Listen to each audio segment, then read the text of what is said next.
Hi guys, how are you all? Welcome back to my channel, and I am so blessed to see the response on my first video, which was unboxing of my bags which I bought from my Europe trip. If you haven't seen it yet, I'm linking it above. You can go and check it out.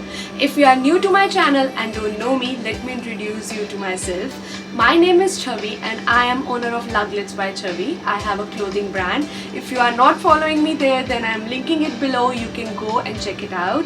We have everything, be it Indian or Western. I have a website as well as app. You can go and download the app also. So today's vlog is all about how to book your stays in Europe and where to stay. So basically जो मैं अभी trip पे गई थी, हम उसकी planning 2 months से कर रहे थे. So I have seen hotels, villas, Airbnbs and everything which you name it, I have researched it. But research के बाद हमें इस ट्रिप को बहुत ही ज़्यादा बजट फ्रेंडली रखना था, क्योंकि हमारा शॉपिंग बजट बहुत ज़्यादा था.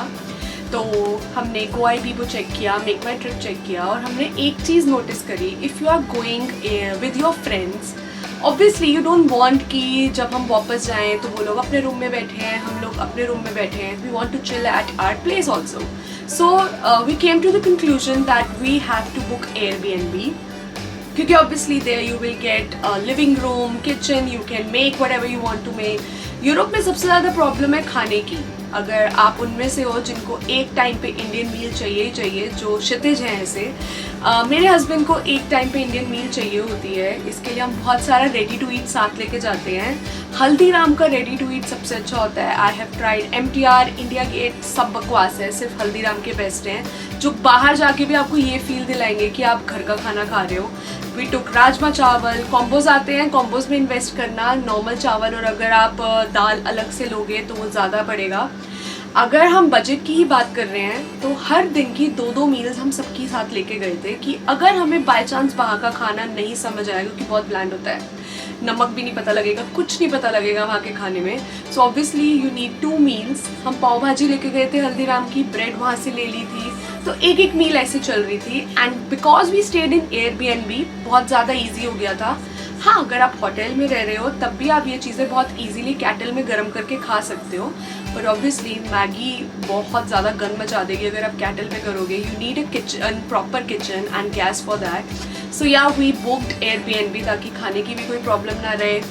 हमारे पास लिविंग रूम हो जिसके अंदर हम बैठ के आराम से चिल कर सकें और सोने के टाइम पे अपने अपने रूम्स में जा सकें. And the main reason was कि Airbnb बहुत रीजनेबल पड़ता है.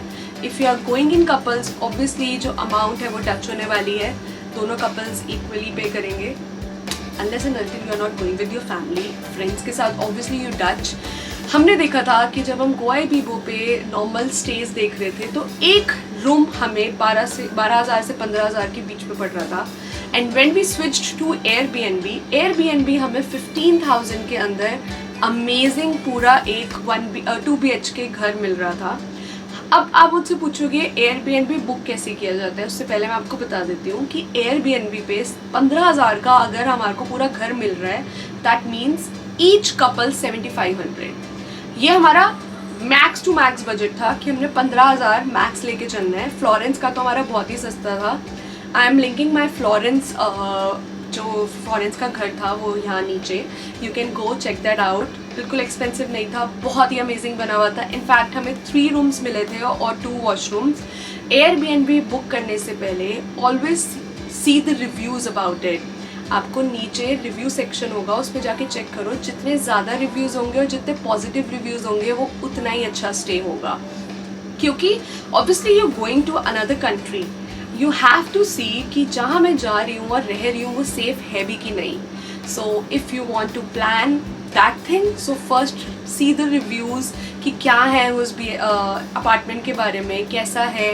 And always see house which is in centre, ताकि हर जगह ट्रैवल करना इजी हो आपके, ना ही टैक्सी के ज़्यादा पैसे लगें. और रिव्यूज़ में ये भी लिखा होता है कि कोई मेट्रो स्टेशन पास है कि नहीं, और जितनी चीज़ें आसपास होंगी आपके लिए ट्रैवल करना इजी होगा. फ्लोरेंस में जहाँ हम रुके थे उसके आसपास बहुत सारे खाने पीने की जगहें थी, और जो मेन शॉपिंग का एरिया है वो वहाँ से वॉकिंग डिस्टेंस पे था. दो हम वॉक करके नहीं गए, बट स्टिल. सो या आई थिंक अगर आप बाहर फ्रेंड्स के साथ जा रहे हो, even if you are going alone, then also Airbnb is more feasible. Only issue which we faced was वहाँ पे कोई हेल्प नहीं होती, आपको अपना लगेज खुद उठा उठा के लेके जाना होता है. लिफ्ट्स नहीं थी हमारे किसी भी स्टे के अंदर.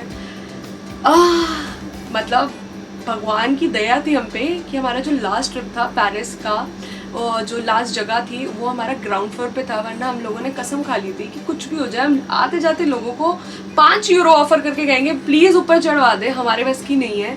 खेपरी में हमें ये इशू बहुत ज़्यादा फेस हुआ कि सेकंड फ्लोर पे हमारा स्टे था और माय हस्बैंड एंड सार्थक, माय फ्रेंड्स हस्बैंड, सिर्फ उन्हीं को बार बार उठा उठा के लेके जाना था. बिकॉज ऑब्वियसली हम लोगों से बड़े बड़े सूटकेस नहीं उठाए जाते, छोटे छोटे में हमने हेल्प कर दी थी. बट उसके कारण ऐसा होता है कि थकान बहुत ज़्यादा हो जाती है. सेकेंड इशू, आप इंडिया के अंदर अपना एयरबीएनबी कैसे भी छोड़ दो चलेगा, but when you are going to Europe आपको अपना एयरबीएनबी में साफ सुथरा छोड़ के जाना है.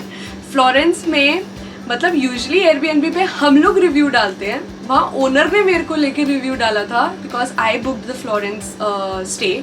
सो दे रिव्यूड मी कि हमने बहुत ही अनटाइडी घर छोड़ा. उन्होंने पिक्चर्स तक कनेक्ट कर दी कि हमने वहाँ डैमेज करा, बेफालतू के चार्जेस लगे थे. बट हमने obviously we replied to them और एयरबीएनबी ने हमारा रिप्लाई एक्सेप्ट किया because they were taking the cleaning charges. और पूरे टाइम पे कुछ भी वो क्लीनिंग नहीं प्रोवाइड करते हैं. हमें वही टॉवल्स अगर हम 4 दिन रुक रहे हैं वही यूज़ करने हैं, हमारी बेडशीट्स वही रहेंगी, लेकिन they are taking cleaning fees. So obviously when we are checking out और हमारा जो भी वहाँ पे सामान फैला हुआ है, you are taking the cleaning charges for that only. So yeah Airbnb ने हमारा आंसर एक्सेप्ट किया और हमें कुछ एक्स्ट्रा चार्जेस पे नहीं करने पड़े. But these are the things which you have to keep in mind that if you are going out you have to wash your utensils, keep it as much clean as you can, वरना वो बेफालतू के charges तुम पे लगाएंगे. Stay के time पे देखते टाइम ये ज़रूर देखना कि आपको कौन से फ्लोर पे है, will it be convenient for you कि आप सामान उठा के वहाँ पे जा पाओ. और अगर आप सबको लग्जरी ही चाहिए then hotels are best for you. But if in case you want to see where we stayed, I am linking all my Airbnbs down below. You can go and check it out. And if you liked my video, then please do share, like and comment, and also don't forget to follow me. Bye guys.